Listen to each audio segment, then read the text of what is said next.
Network Entertainment. One, two, three. Welcome everyone sa panibagong episode ng Machong Chismisan. Kasama niyo pa rin po ako, Makoy Pare, your showbiz bro, yung corporate slave at ang your resident macho next door.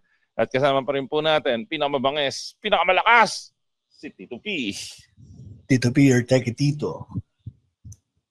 At kami nga po pala ang inyong Machong Chismisan. Kami po ang inyong longest running comedy podcast sa buong Pilipinas. At kami po ang inyong twice a week source of happiness dito sa podcasting world. By the way, Tito P, meron tayong special guest sa episode na to. Siyempre, na-miss natin siya. Ito pinaka-idol ko sa lahat. Marating ko lang yung kalahati ng binabike ride niya sa isang araw. Masaya na ako. From Comedy Manila.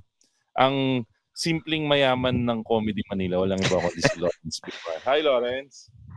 Hi, Makoy, Tito P. What's up, mga ka-MC? Ayun, kwentuhan lang tayo ulit, mga kaibigan. Lawrence, it's been itong araw na to, actually itong linggo na to, it's been full of surprises, di ba? Full of surprises yung nangyari. Oh. Kumbaga ito na yung sa mga series na pinapanood natin, ito na yung medyo masasabi na ba natin ito na yung peak o medyo nagbi-build up pa lang tayo sa exciting parts na nangyayari nitong mga nakaraang araw? Ito yung pare. Parang ito yung 2 episodes bago yung season finale. Yun. Yung paganda ng paganda. Oo. Yun yung sasabihin ko, hindi siya peak, pero nandun na tayo sa build-up part eh. Kumbaga di ba sa Netflix or sa mga Amazon Prime, yung nagbibigay ng snippets nung show para lalo kang mag-lock in eh. Na parang, hindi ka bibitaw. Oo, yung merong pasabog dun sa episode. Tapos ang mangyayari, mabibitin ka, antayin mo yung susunod. Hindi, pero bigyan natin na idea yung mga tao kung nasan tayong parte ng nung season. So, yan. Ang timeline natin na pinag-uusapan natin ngayon sa episode na to is yung timeline na a few days ago, Saturday ba? Saturday ba lumabas or Friday? Parang mga Friday ata lumabas. One day before nung rally nung mga kaibigan natin sa INC. Kasi 'di ba si INC nag-schedule sila ng isang peace rally. Nag-start nung Sunday. Tapos naghanap sila ng anong tawag dun sa hinahabol nila? Accountability and democracy ba? Yes. Ba't tumawa ka, Lawrence? Sorry. Ironic. Ayun. Anyways, let's not get into that. Pero one day before that, pero bigyan natin ng credit where credit is due. Kung INC nang hinahanap nila, well, good and good. So congratulations sa INC at karapatan niya na to a peaceful rally. Sana makuha nga niya ninyo kung ano yung gusto niyo makuha. Pero ang nangyari, one day before that, parang may perfect timing Nagkaroon ng ito yung tinatawag, ewan ko kung wrestling pa, si Tito P alam ko hindi wrestling fanatic eh. Pero ikaw ba, Lawrence, wrestling fanatic ka ba? Oo. Ito yung tinatawag na, hindi ko alam kung heel turn ba o face turn yung itatawag dito eh. Face turn to. Kasi ang heel turn papuntang kontrabida eh. Parang eto. Pero kumampi siya kay Sara eh. Oo. So, ibig sabihin, kung kumampi siya sa sila Sara Duterte ba ang face? Yung baby face. Wag natin i-consider na heel or face eh. Isipin mo parang Gundam pinapanood mo. Hindi mo alam sino yung tama. Basta ang alam mo lang, lahat pinaglalaban nila na nasa tama sila. So hindi mo alam kung anong faction yung Di ba nga sabi nga nung mga Team Unity, laban lang daw yan ng mga nanalo. So tayong mga talunan, dapat nanonood lang tayo sa gilid, di ba? Ito yung, di ba, perfect example na sinasabi ni Harry Roque na laban ng kadiliman at kasamaan. Exempted tayo. Pero yun nga, lumabas si Saldico na ano bang kulay nung coat? Anong kulay nung coat? Orange parang or beige. beige jacket na Dito pinakuha mo ba yung yung assignment ko sa'yo? Nakakuha mo ba yung ano ba tawag doon? Yung snippet nung sinabi niya? O yung statement niya or kahit snippet may nakuha ka ba? Meron dito ayan Ang sinabi, kinlaim niya na yung Office of the President parang merong 100 billion budget insertion. Tapos so kumbaga ang itinuturo niya ngayon na salarin, naghugas kamay na siya. Hindi na siya ang may kasalanan ngayon, biktima na lang din siya ngayon, parang gano'n. Parang yung sa 100 billion insertion na yon, 25% yung napunta sa sa Office of the President. Ito yung quote na nakalagay dito sa article. Ang ibig sabihin nito, 25% ng 100 billion ang SOP na kailangan ilagay kay BBM mismo.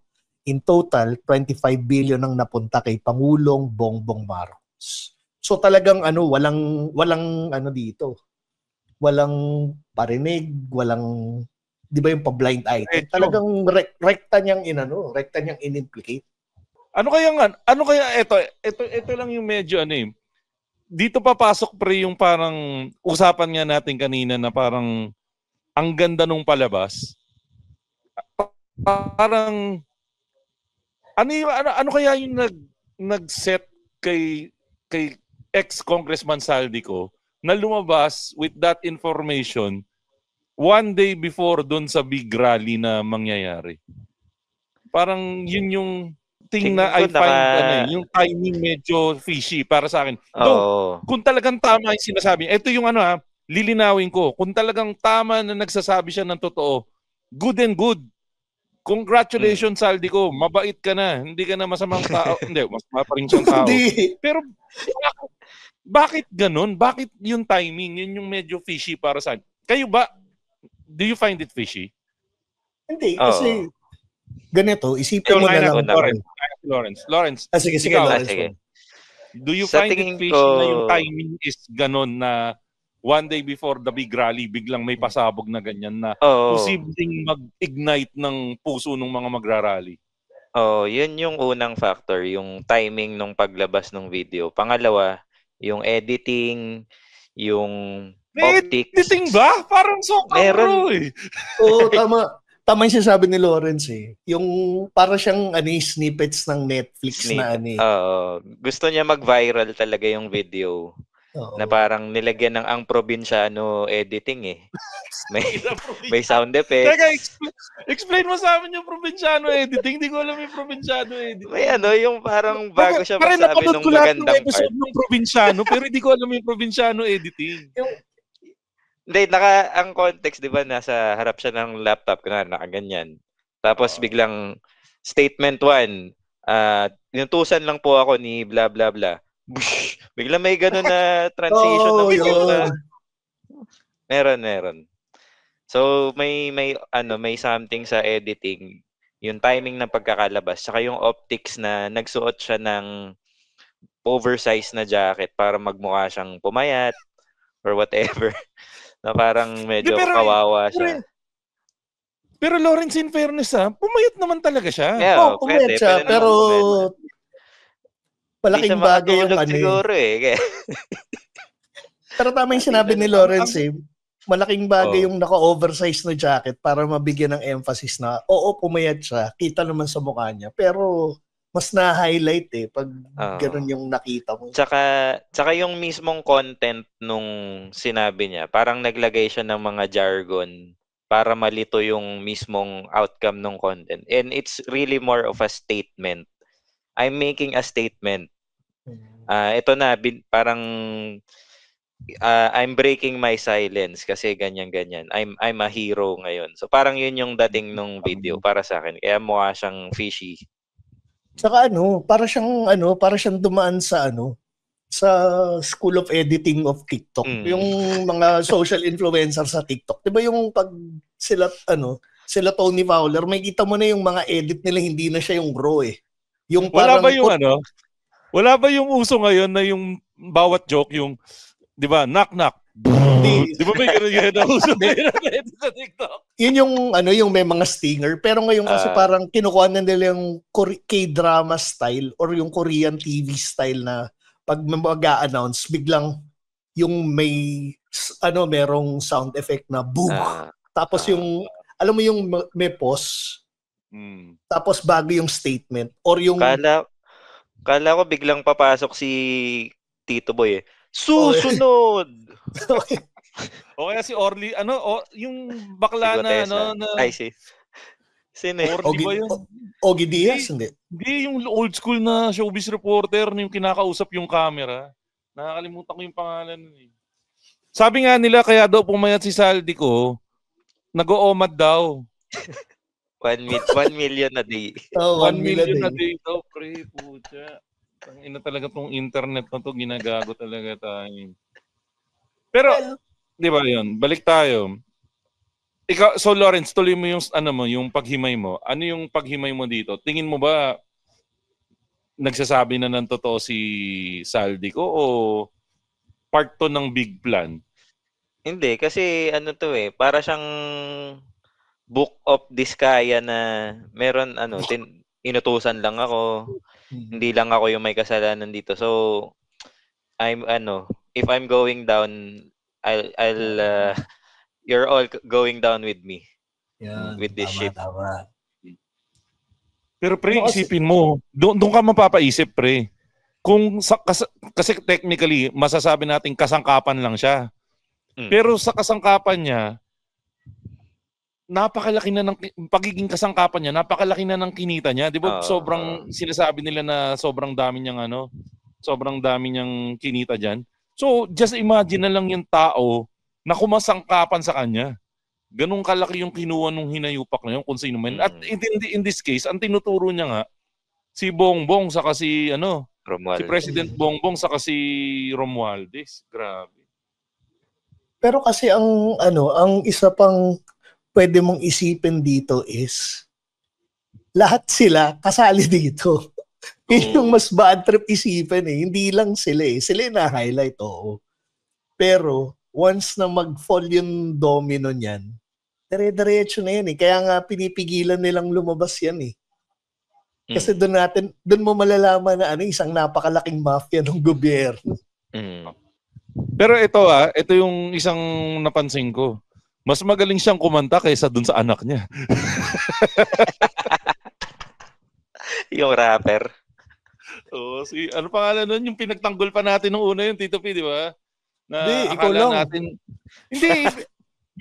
Hindi naman natin pinagtanggol ng 100%. Yung kumbaga, we gave him the benefit of the doubt kasi akala natin siya na yung hinahanap natin na perfect nepo baby na magko-call out sa magulang niya.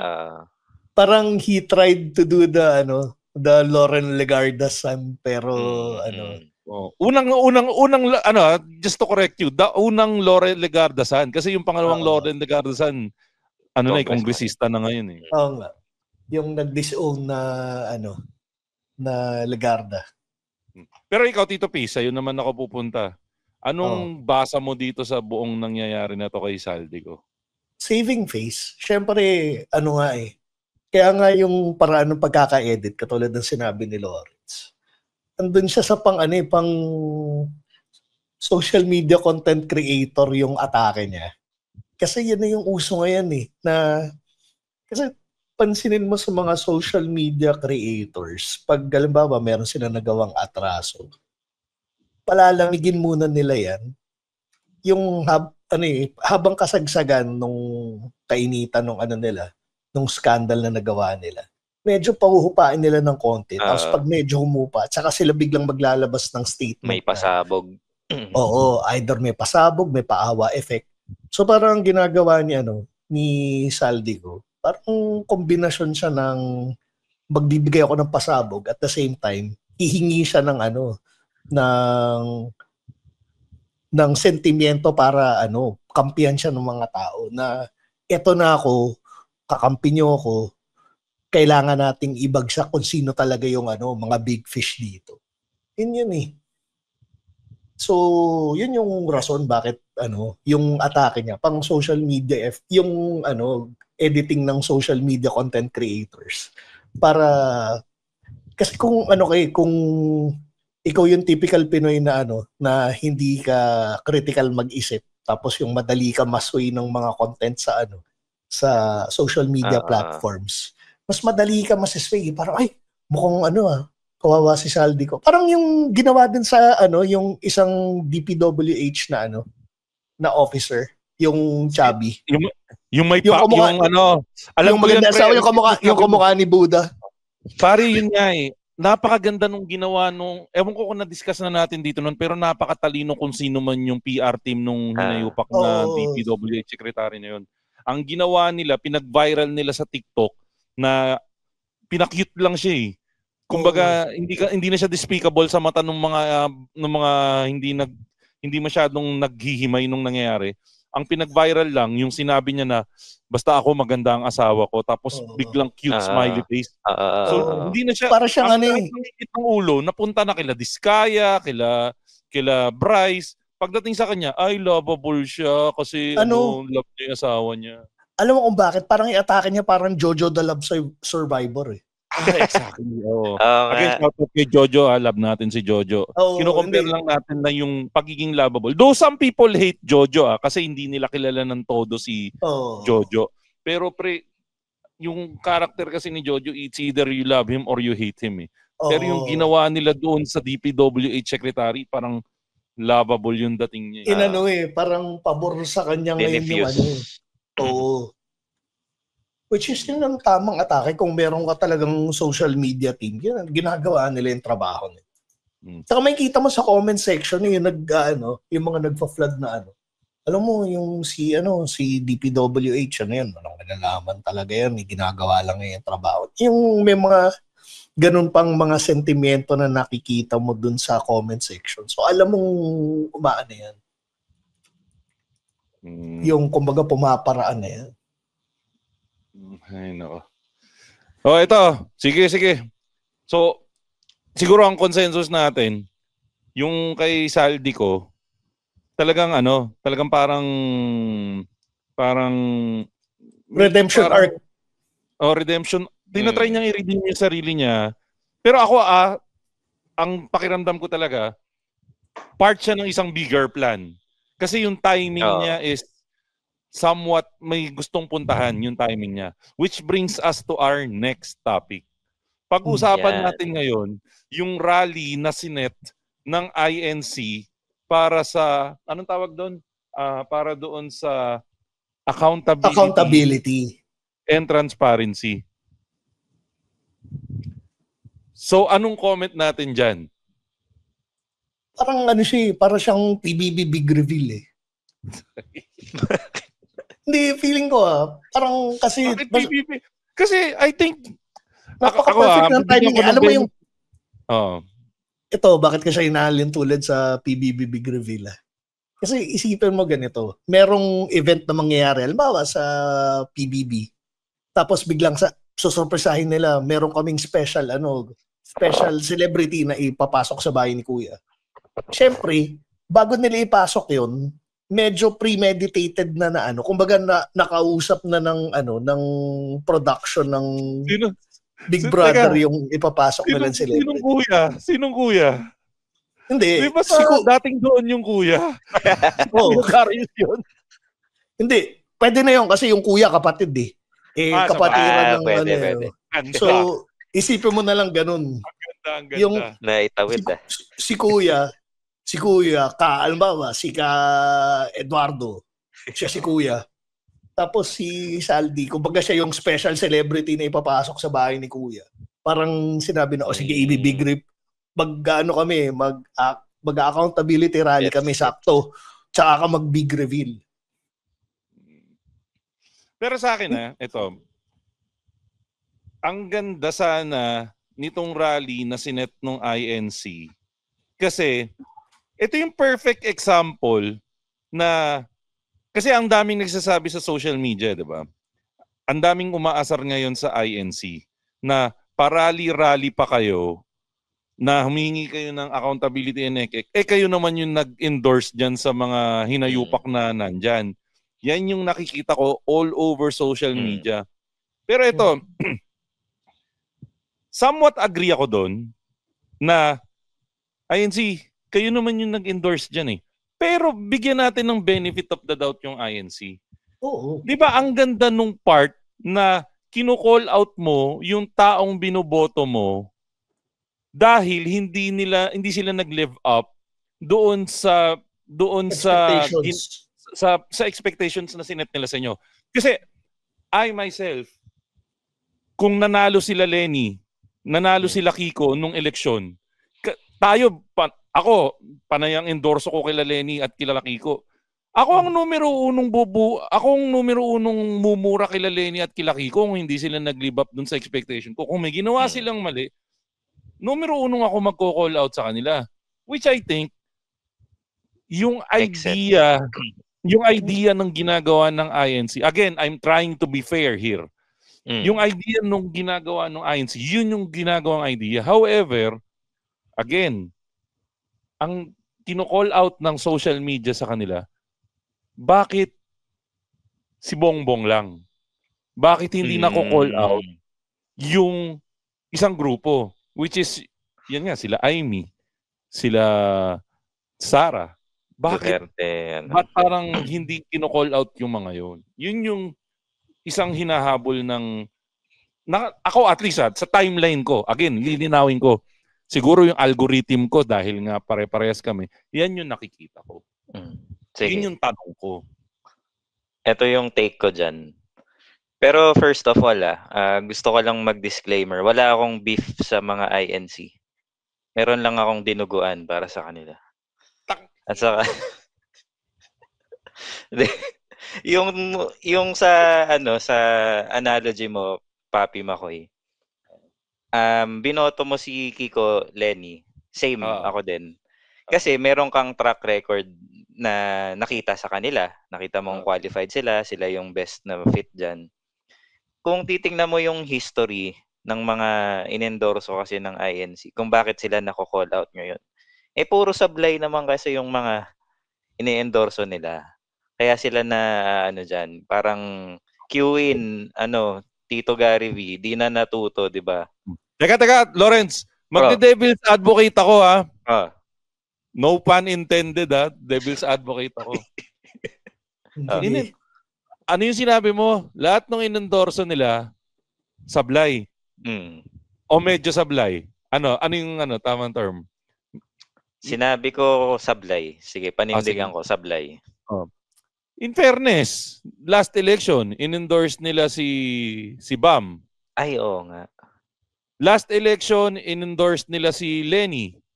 Well, at least yon sa mayoralty race na endorsed daw. Yun yung nababasa ko sa internet ngayon. So, hindi kaya ang better term is they're endorsing what fits their anong term dito? Kung ano yung agenda nila, kung sino yung makakapag-push ng agenda nila. Kung ano, ayan, thank you Aling Leonie, ang ating research person from the internets. Kung ano yung need nila, na kung tutusin again, guys, please have an open mind. Hindi ba bumuboto tayo dahil kung sino yung iboboto natin, yun yung magbibigay sa atin nung need natin? Yun naman kasi purpose. Nagkataon lang, again, I can't believe I'm saying this, yung INC, they're voting for whoever can provide their needs. It just so happens na yung needs nila doesn't match kung ano yung needs natin. Yan naman ang rason ba't ka bumuboto ng either nag-a-align sila sa value system mo or magbe-benefit ka dun sa bakit mo binoboto. Katulad nung sa akin, di ba? Yung sino nga to? Yung tumatakbong councilor dito sa sa Quezon City. Sino? Ang daming dyan. Sino ba? Hindi si anak ni, yung Vice Mayor na yung anak ni Tito Soto, di ba? Hindi, si Ali Forbes. Putang ina. Hindi, di ba? Oo nga. Kitang-kita sa mukha ni Lawrence, di niya kilala si Ali Forbes. Kilala ko yun. Kilala niya. Imposible hindi niya kilala yun. Teka. Isang mabilis lang mga kaibigan. It's a first in Matyong Chismisan history. Gitna ng episode, i-check natin kung pinapalo ba ni Tito P. Siyempre, pinapalo ko yun. Yun ang rason. Ako na mismo magsasabi, pinapalo ko yun. Pinapalo po ni Tito P si Ali Forbes, mga kaibigan. That's our episode for today. Tumakbo siya dito sa distrito namin sa QC. Okay. Kinamayan mo? Hindi niya eh. Hindi ba? Nakatira pa ako sa Caloocan nung tumatakbo siya. Pero hindi na siya nanalo ngayon eh. Pero yun nga, nung tumatakbo siya, hindi ko siya ini-endorso. Gusto ko siya matalo. O bakit?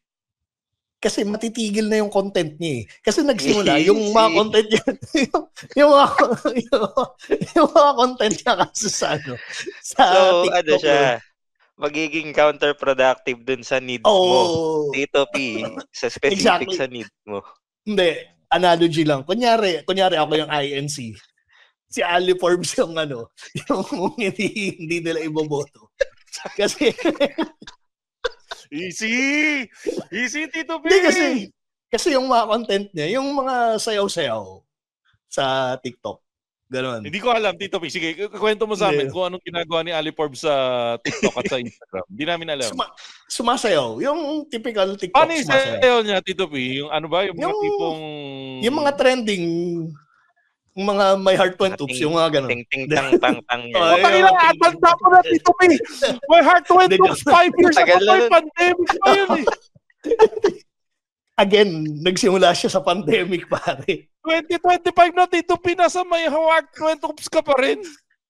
Ang point ko ay... Ganon din ba siya ng plataforma niya? Hindi, yun nga. My heart went oops siya, naglagay ng healthcare. Libreng tuli.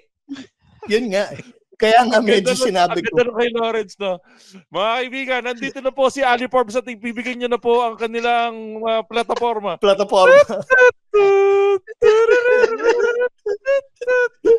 Hindi, yun nga yung nakaka-disappoint. Halimbawa, ako nga, INC ako, tapos pinapalo ko si Ali Forbes.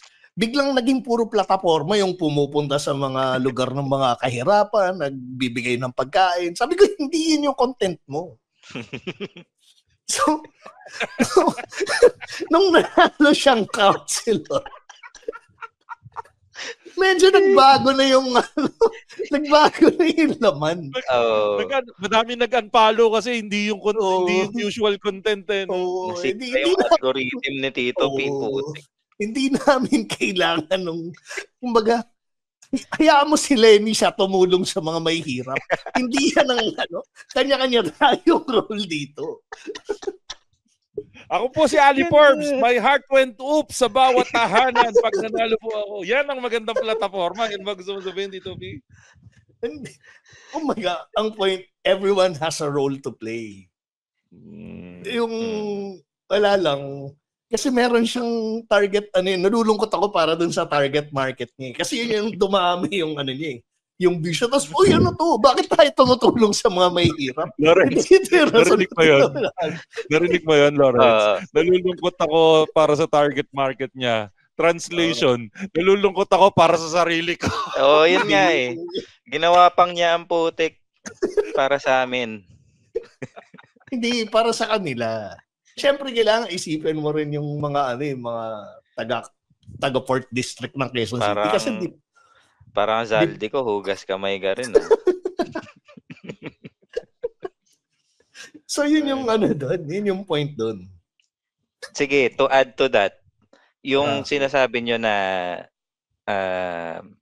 kaya tayo bumoboto is meron hinahanap na specific need para sa atin. Sa tingin ko, tama yun. Pero, lalo sa mga bigger position, president, vice president, senator, I think yung bigger picture is kung sino yung mag-fit din para sa national level agenda. Yung mas malalaking, hindi lang para doon sa grupo nila. Kunwari, ako, pwede yun para sa party list. Kunwari, PWD party list ka. Para yun talaga sa mga PWD. Pero kung, di ba, kung national position level, hindi lang yun yung hawak nila na gagawin nilang batas eh. sila yung magiging project manager ng buong government. Ayan. So, Pwede ba, meron akong Go, go. gusto idagdag dyan. Sige, Perfect. sige. Napakaganda nung sinabi ni Lawrence. Isipin mo, si Ali Forbes, galing siya sa sumasayaw. Tapos biglang tutulong sa Quezon City. Parang sobrang out of character. Hindi ko pwedeng sumayaw nang tumutulong sa tumulong sa Quezon City nang habang sumasayaw sa TikTok. O sige, parang mga ganun habang ang ating city ordinance ay bawal magtapon ng basura, Oo. 9 p.m. oo.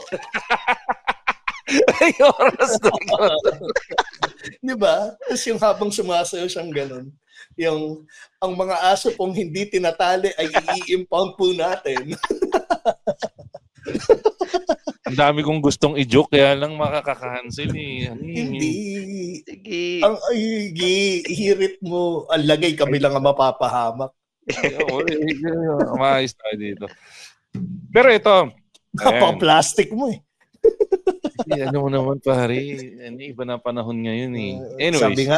Sabi nga ni Joey De Leon, ang fake mo eh. Classic. Okay, ito. Nalampasan na natin. So again, shoutout nga sa mga kapatid natin sa INC. Ito is magandang punto na pinag-uusapan namin sa chat. Kasi may chat session ngayon at shoutout nga pala kay JJ, saka kay Aling Leonie, saka sa iba pang nandito sa chat session natin, mga Patreons natin na nakikinig ng live at sumasali ng live recording. Shoutout. So kung gusto nyo sumali sa live recording natin, pwede kayo sumali. Mag-join lang kayo sa Patreon, patreon.com/machongchismisan. Anyways, ito. Yung Aling Leon, yung mga joke ni Aling Leon, hindi ko pwedeng sabihin. Nakakasar. Napakagago. Makikita niya yan ng live sa Machong Chismisan chat during the live recording. Balik tayo sa mundo ng internet. Isa sa kino-call out nila is dun sa rally ng INC. Yung questionabling pag-akyat ng ibang personalities doon sa stage nung INC. Kasi, syempre, yung ibang, again, event nila yan. So, they could do whatever they want. However, meron silang mga pinapaniwalaan na side, meron silang di pinapaniwalaan na side. Ala tayong control doon kasi control nila yon. Ang umakyat sa kanila si Rodante Marcoleta. At again, ang title ng kino-call out nila na anong tawag doon? Lagi nawawala sa akin eh. Accountability and transparency. Umakyat si Rodante Marcoleta. Na alam naman natin na recently may issue siya with regards sa transparency. Familiar ka ba doon, Lawrence, doon sa issue niya sa transparency? Pa-refresh na lang sa akin, Papi Makoy. Yung issue niya sa transparency, nag-submit kasi siya ng SALN. Tapos, ang sinubmit niyang SALN, around 55 million yata yung network niya. Oo. However, nagpasa rin siya ng SOSE. Yung SOSE niya, yun yung ginastos niya sa election. Okay. Okay. Sorry, yung SOSE, di ba yun yung Bisaya ng yung ginagamit sa pintuan? Tangina, Tito P, alam mo Tito P, nakita ko yung joke na yon. Alam niyo ko galit na galit kayo sa pagiging Tito Joker ko. Pero kitang-kita ko yung joke na yon, pero pinalampas ko eh. Sabi ko, tangina. May level akong mini-maintain ng Tito jokes ko. Binito dun sa Tito jokes ko. Pinatos mo, Tito P. Yang hiya naman kami sa standards mo. Parang ang taas Pare, mababa yung standard ng Tito jokes ko, pero may certain level tayong mini-maintain. Anyways, balik tayo. Doon sa SOSE kasi ni Marcoleta, ang ginastos niya daw, hindi ko lang alam yung exact figures, it's 100 plus million. And wala siyang dineclare na donations. So, hindi nagbabangga yung statement of assets, yung SALN niya, saka yung ginastos niya ng election kung wala siyang dineclare na contribution. Nung nagpa-interview siya sa ano nga ba yung network na yun? Net25 yata or dun sa basta dun sa mga network na yun. Ang sabi niya, Ang sabi niya, may mga nag-donate daw siya ng mga kaibigan. Pero hindi niya sinama doon sa declaration dahil ayaw daw they want to be anonymous. Okay. So doon bumabangga ngayon na asan yung transparency mo? 'Di ba? At ang sinasabi niya, wala namang batas. Kung saan binabangga siya ng mga internet lawyers naman na merong batas na hindi ka pwedeng, na ang nangyari, nagsinungaling ka doon sa statements mo nung declaration mo nung mga gastos mo ng eleksyon. So, yun yung isa pa nating aabangan in the coming weeks kung merong magpo-push through na magkakaso sa kanya na kasi parang isa siyang grounds para ma-disqualify siya sa pagiging senator niya kasi sinungaling siya di umano doon sa statement niya ay sa gastos niya sa eleksyon. Hindi niya dineclare na may mga contributor siya. Kasi isipin mo parang Cheese Escudero which is in hot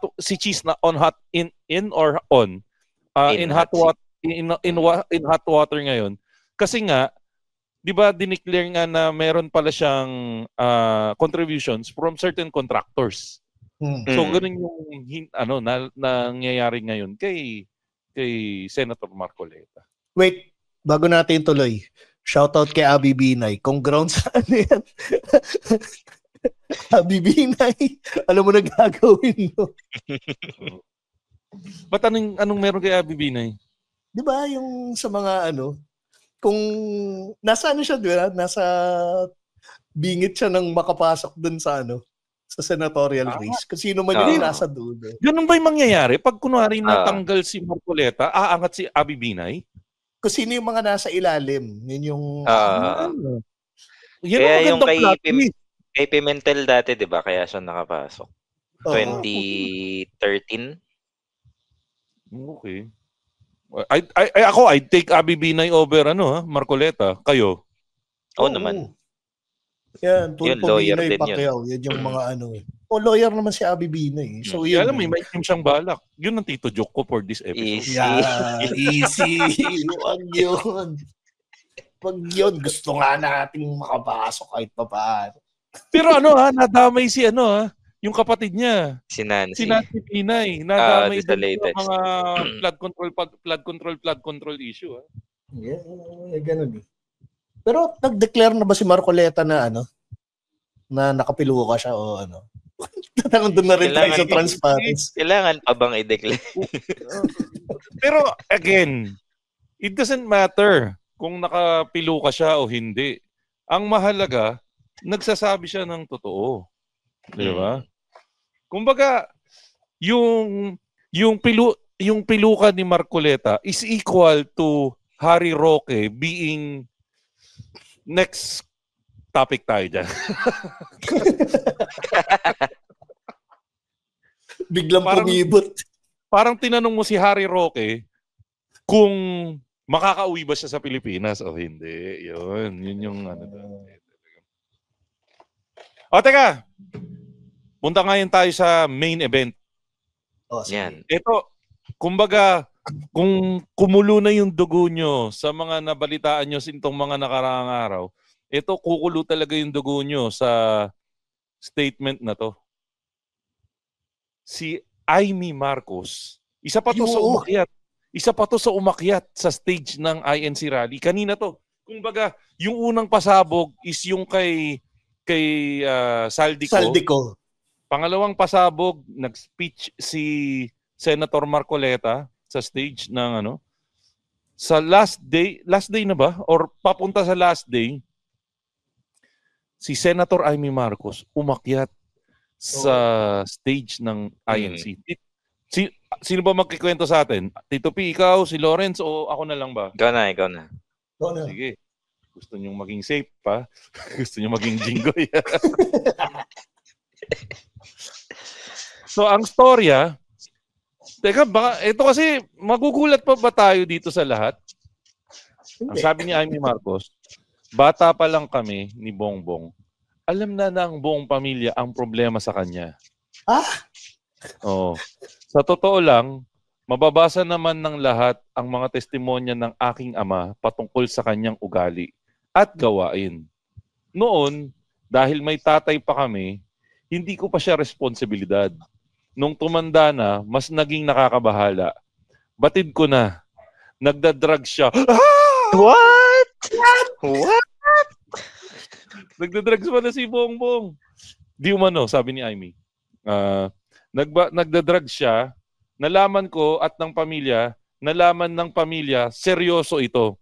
Tapos may hindi ko makita yung exact na transcript. Isa pang sinabi niya, pinahagingan niya rin yung ano ba tawag niya ano ba yung tawag na official sa Tagalog ng asawa ni Bongbong? Kipag niya. Ang sabi niya, nung naging sila ni President BBM. Hindi, first president. Ano First pangalan lady. mo? First lady. Liza. Si Baba Fett. Ay, hindi si Baba Fett. Si Jabba, Jabberwocky sa puta. Nung naging sila ni Lisa, pinilit niya daw si Bongbong na pakasalan si Lisa. Tapos, para tumino. Ang cambio bigla ni Amy, mas lalo daw lumala. Tapos talagang dinireto niya na addict. Parang paulit-ulit siya. Alam mo yun, parang nung humirit na ganun si Amy, parang sarap umano, easy. Oh. Tapos kung makikita mo yung mukha ni Amy, talagang pinipilit niya na pasensya na kayo at baka maluha-luha ako habang sinasabi ko to. Ngayon, ano opinion niyo dito? May sense ba to? Anong parang tell us something we don't know naman, di ba? Parang ganun. Babalik ulit tayo sa bahay ni Kuya. Di ba? Nakita mo yung structure ng PBB pag naglalagay sila ng guest, ng special guest. Palaki yung artistang nilalagay. So parang teaser lang si Saldi ko, para siyang front act eh. Tapos biglang gugulating ka na lang, meron tayong malupit na special guest. Tapos biglang Black Eyed Peas. Parang gano'n. International star mali. Ang dami mong pipiliing special guest Black Eyed Peas sa panahon ng 2020. Hindi, para international. Baka first batch ng PBB pwede pa. Tatanggap ko dito kung 2009, Black Eyed Peas yung hinirit mo. Putang ina 2025 Black Eyed Peas. Sorry, top of mind lang eh. Palitan mo, mag-isip ka ng medyo may Bruno Mars. Yes. Pero yun nga. So, kumbaga maganda rin yung pasabog ng INC. Yung special guest talaga nila, parang showstopper rin talaga. Parang, tapos yung bakit hirit ni Amy, parang easy. Papaganong ka rin eh. Tsaka, although, hindi siya nakakasorpresa nung sinabi niyang Kasi si Tatay Diggs, pinipreach na niya yun, tumatakbo pa lang na presidente. Sa late nights. Pero ito yung tanong. Balik tayo doon sa tanong katulad kay Saldi. Anong sense? Anong kailangan nating ma-achieve sa lahat ng kaguluhan na nangyayari ngayon? Anong sense? Kasi the only thing I see with this revelation is to get people mother, tama ba? Pwede. Angrier. Towards Bongbong. Pero now, galit na eh. Galit na ang tao sa mga politiko eh. Alam mo naman natin yan. Add insult to injury. Add salt to the wound. Talaga, kumbaga parang binabambo. Ang goal nila is talagang character assassination na yan. Tinatry nilang character assassination. And at the same time, sige, go. Para siyang yung alam mong napakaganda niyang content eh. Yung talagang makakuha siya ng maraming hits eh, pang-headline. Saka yung tipong ako nalilito na talaga ako ngayon sa sobrang galing ng pagsulat nila. Hindi ko alam kung kayfabe pa to o hindi, na parang magkagalit ba talaga silang magkapatid? O may halo ba tong inggit? O parang siya kasi yung mas mataas yung power? Parang inisip niya bang dapat siya yung nandun sa posisyon na yun? O talagang lang to, trying to get the support of the other side, the agree ako dun sa sinabi mo, Lawrence, na parang may konting inggit kay Amy. Tingin ko, she thinks that she should be the wonder eh. Kumbaga may power struggle. May nakita pa pala akong statement. Sige, Tito P, ano yun? Pwede ba akong umirit? Pero Ano lang, parang dynamics ni Kaina Tabel eh. Tapos, surprisingly, nangyari pa siya under sa rally ng INC. Na nung mga kung matatandaan niyo yung nakaraang rally may kinalaman rin sa away magkapatid yun, pero ayoko nang pumunta sa detalye kasi mahal ko ang buhay ko. At mahal ko rin ang mga kapatid nating INC. Ay, teka, may hirit Hindi ko pa verified to Lumabas daw yung video ni Chabit doon. Binati yung mga member ng INC. Alam mo kung anong sabi? Ano? Magandang araw sa inyo lahat. Hindi to verbatim Merry Christmas sa inyo. Gag.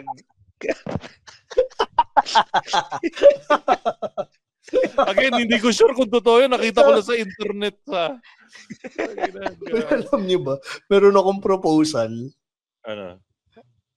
Pag yung, 'di ba, shifting, 'di ba, sa mga BPO, sa mga SM, yung mga industriya na nag-ooperate ng 24/7.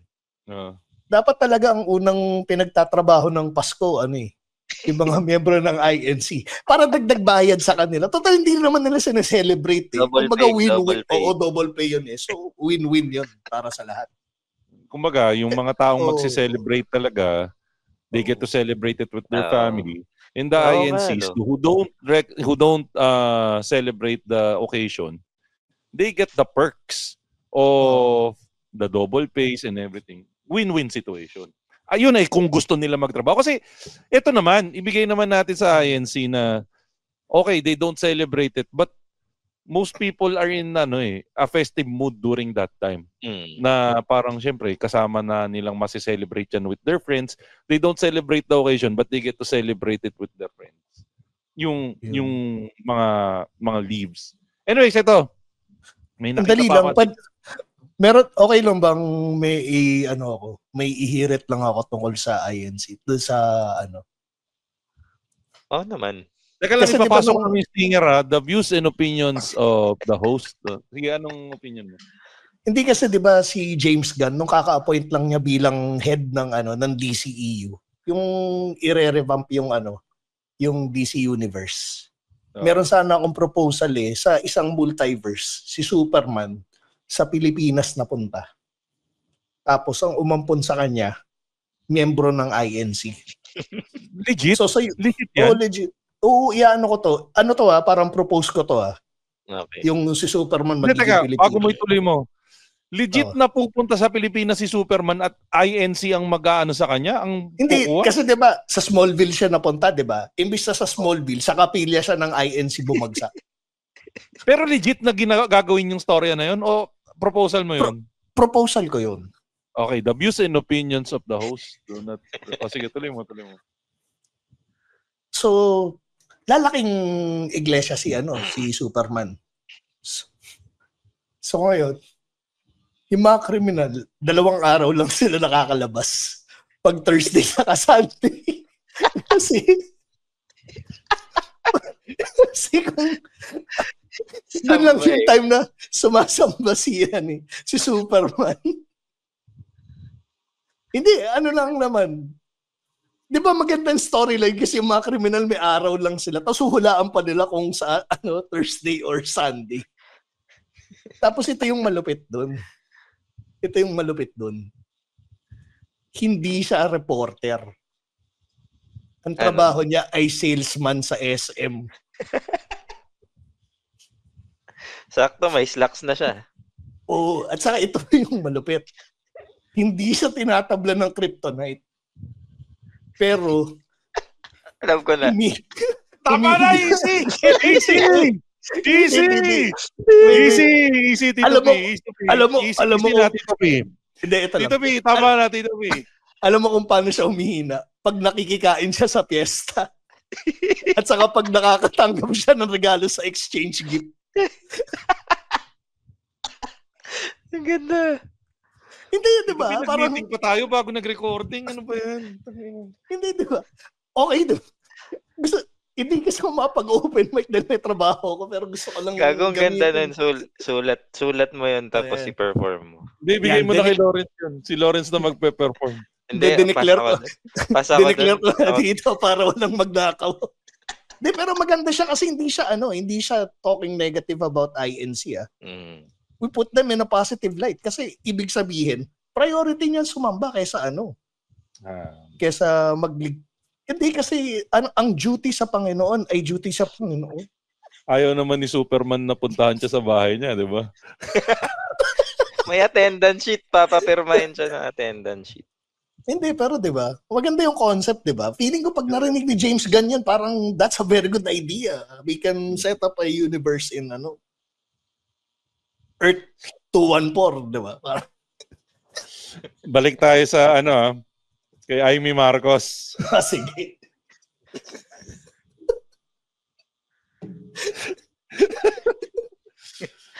Sabi ni Amy, Paano ka magre-recover, Makoy? I-transition mo. Recover mo to. sabi ni Amy Marcos, kay Bongbong Marcos, ayusin mo ang sarili mo. Address to President Bongbong. Alisin ang droga sa iyong sistema. Yung bisyo niya na ang naging dahilan ng pagbaha ng korupsyon. Kawalang direksyon at maling-maling mga desisyon. Walang accountability, wala nang hustisya.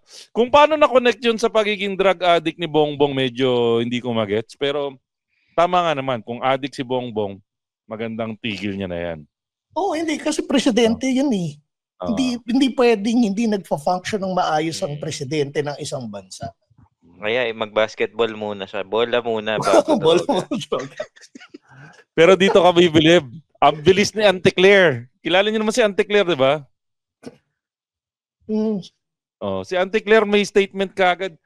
Ako sa opinion ko, si Auntie Claire ang isa sa best asset ni Bongbong Marcos sa administrasyon niya ngayon. May sarili siyang may sarili siyang troll farm na legit eh. Pero ito, ang sagot ni Auntie Claire, bakit siya masyadong concern ngayon about sa di umanong paggamit ng drugs? Samantala, ang dating Pangulong Duterte ay umamin na nagmamariwana at nagpe-fentanyl. Hindi niya kinall out. Pati yung pagnanakaw ni dating Pangulong Duterte, wala siyang pagtutol. Yun yung sagot ni Auntie Claire. Puta, ang bilis. Galing. Hindi, pero to be fair, ito lang yung hindi ko alam kung matutuwa ako, malulungkot ako eh. Parang alam mo yung awayan sa TikTok. Yung, pag may statement, kung kasa ng past no? Tsaka yung talagang merong pang-counter kagad. Tsaka instantaneous yung feedback eh. Yun yung kinaganda ng panahon ng social media mo. Ay, nako. Anyways, yun. Ako, I don't see any value dun sa pasabog ni Amy kasi we all know about it already. Now, ang tanong, what would happen to Bongbong? Kasi, ang nakikita ko lang na value dun sa statement ni Amy is if it would stand in court. Kung kakasuhan si Bongbong bilang president na addict, di ba parang, grounds for for impeachment na addict yung presidente? Depende. Pero mahirap i-prove eh. Oo. I mean, how would they prove? Abuse, How would they prove? Feeling kasi ako, Go. The only time na magiging ground siya is pag umabot tayo sa punto na wala sa capacity ni President BBM na mag-operate ng nasa katinoan bilang president. Akala ko kapag binebenta na yung ref sa Malacanang, medyo malala na yun. Tangina, nagmumuro yung PSG, no? Tagasan yung rep natin! Nag-fire sale ng 1K lang, as a marketplace. Sabi ni Bongbong, tangina na misplaced lang yung rep, gago. alam mo yung bulletproof na Land Cruiser? May kita mo na sa buy and sell. Ang ganda ng joke na yun, Lauren. No baha. Matindi na yung drug addiction ni Bongbong pag wala na yung rep sa Malacanang. Gago. You heard it here first. Papost ko sa Facebook, ha?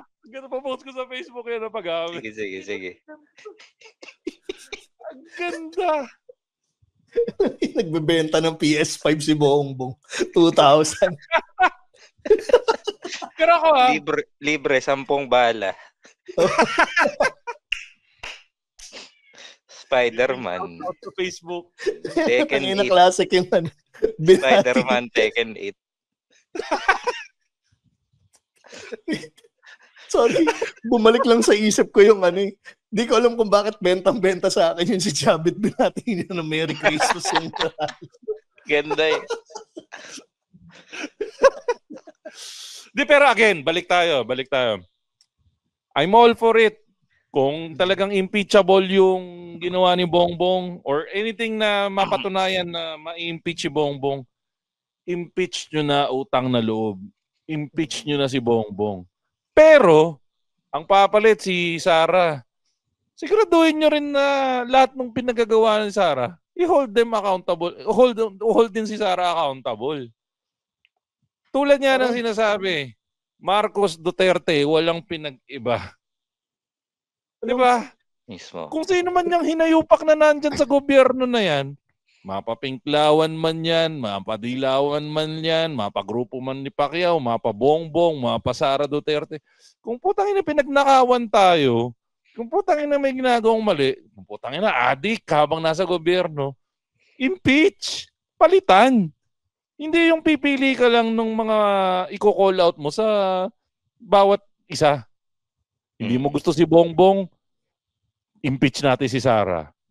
Hindi mo gusto si Sara, impeach na, hindi mo gusto balik na pala, gusto mo si Bongbong, impeach natin si Sara. Hindi mo gusto si Bongbong, impeach, basta yun, gets nyo na yun na yun. Alam mo kung naalala ko dito, parang reminiscent lang siya ng transition from Estrada to GMA. Tapos naging grounds pa siya para si GMA yung pinakamahabang term after kay Pero eto, a lot of people was pro GMA during that time. GMA showed her true colors when she was president. Tandaan mo yan, pre. Madaming nabudol si Gloria noon. Ang daming characteristics ang daming characters na nasa People Power 2 na nabudol ni Gloria Macapagal-Arroyo. Ako mismo nabudol ako ni Gloria Macapagal-Arroyo eh. Akala ko for the greater good yung pagpalit niya kay Erap. Again, going around the room. Ikaw, Lawrence, would you prefer Erap to finish his term o pumalit si Gloria? Knowing what will happen. Sa tingin ko okay lang para sa akin yung Gloria presidency na 9 years. Kasi macroeconomics wise sobrang okay yung yung Pilipinas noon, naka-recover. Parang nalampasan yung Asian financial crisis, yung SARS na handle niya ng maayos. Parang bigger picture, mas maraming pros kesa cons doon sa presidency niya. So okay lang sa akin. Lagi mong tatandaan, Makoy, part ng reason bakit maayos yung sinasahod natin ngayon dahil kay Gloria. May point. Pero teka, BPO, ang tanong, sino ba yung kalaban ni Gloria nung re-election? 2004. Raul Roco pa rin nata kasama sa Ayun, Raul Roco ko nun eh. Gibo. Oo nga, Raul Roco. Hindi niya kalaban si Gibo. 2010 na si Gibo. Raul Roco, Fernando Po Jr. Miriam. Si Miriam tumakbo na din nun. Si Miriam tumakbo. FPJ.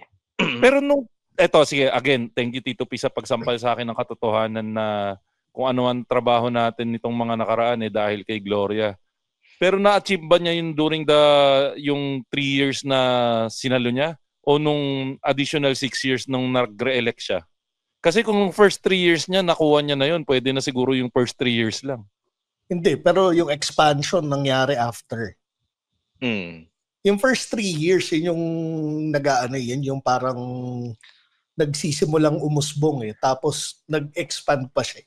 Nag-plant pa lang ng seeds. Yun nga parang sa constitution talaga natin, 6 years is too long for a bad president, pero too short for a good president. For a good president. Napakagandang point. Ayun. O sige, yung next natin, si Tito P. Mukhang tama na yung sagot. Mukhang parehas kayo ng sagot ni Mukhang parehas kayo ng sagot ni Lawrence Yung tanong ko tungkol kay Gloria. Gloria o Erap? Nung una, sasabihin ko sana, Erap sabay naalala ko, maraming salamat pala, ex-president PGMA.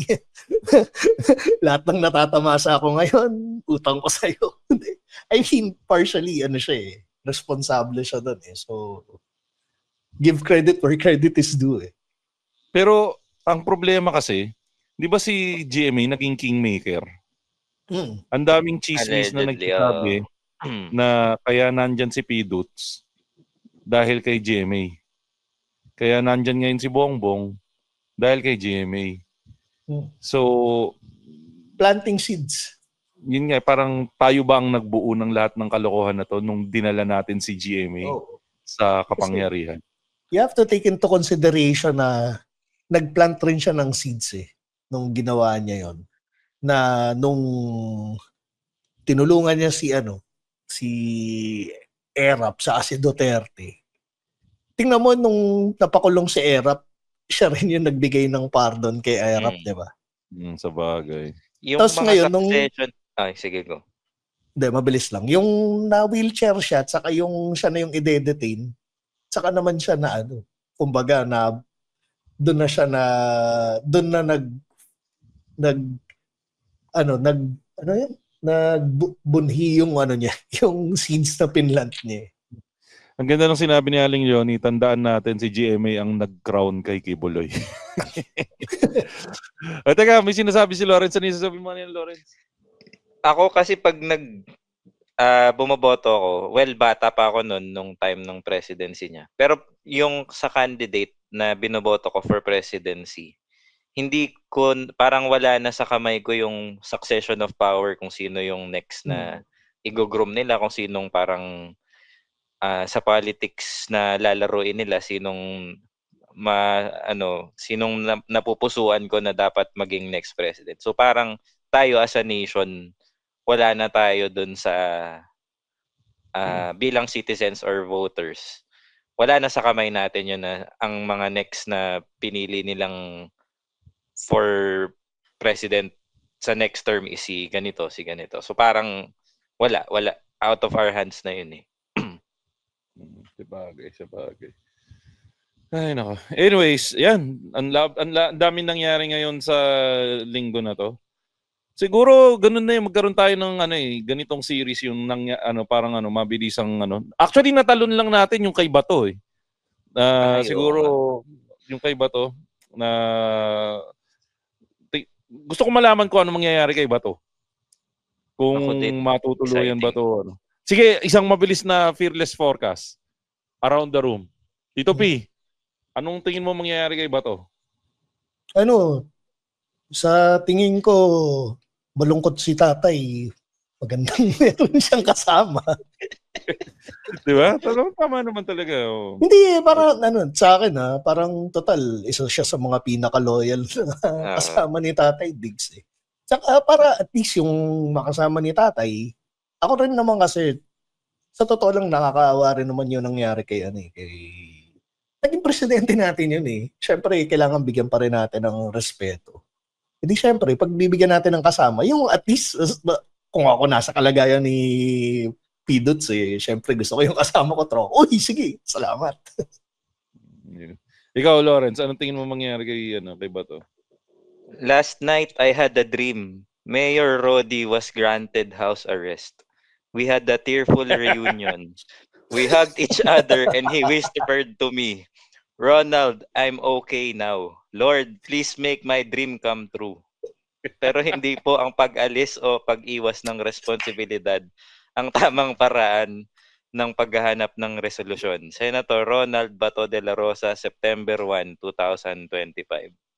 At dyan po natin tinatapos mga kaibigan ng episode na huwag ka na umirit dito, P. That's the perfect end for it. Lawrence, ano ba yung gusto mong i-promote, Lawrence? Na lang, follow nyo na lang ako sa socials at _Lawrence Vivar.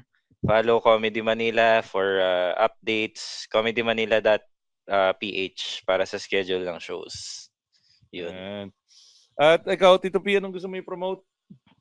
Wala, yung IG page ko, Tito__P, para makita kayo ng 40 anyos na umaakit ng plastic rocks. Ayan. At ano nga pala, ngayong araw na to, during our recording, sineselebrate natin, Tito P, yung recording session natin with Brother Pete, with Brad Pitt. That happened 3 years ago. And it has come full circle, Tito P. Dahil alam mo kung bakit?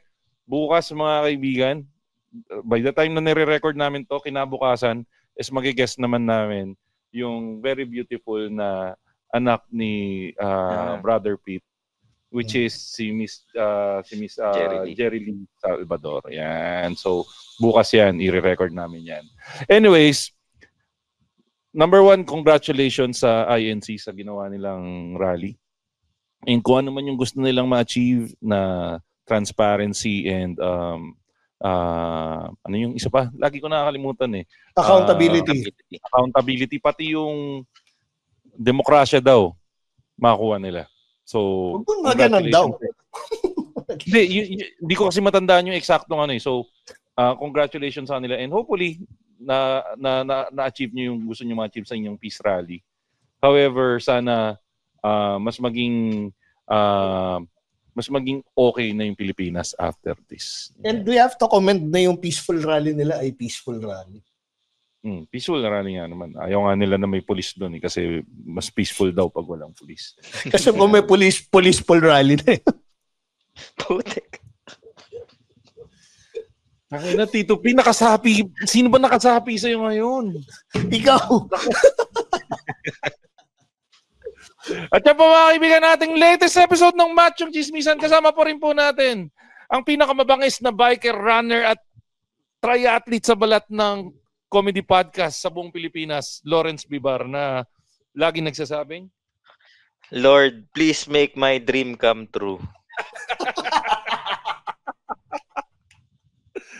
At kasama pa rin po natin pinakamabangis, pinakamalakas si Tito P na lagi nagsasabing, Honesty's the best. At ako naman po si Makoy Pare, your showbiz bro, na lagi nagsasabi, lagi nyo tatandaan ng tunay na macho, chismoso. Have a great day, everyone. Bleep! Yay!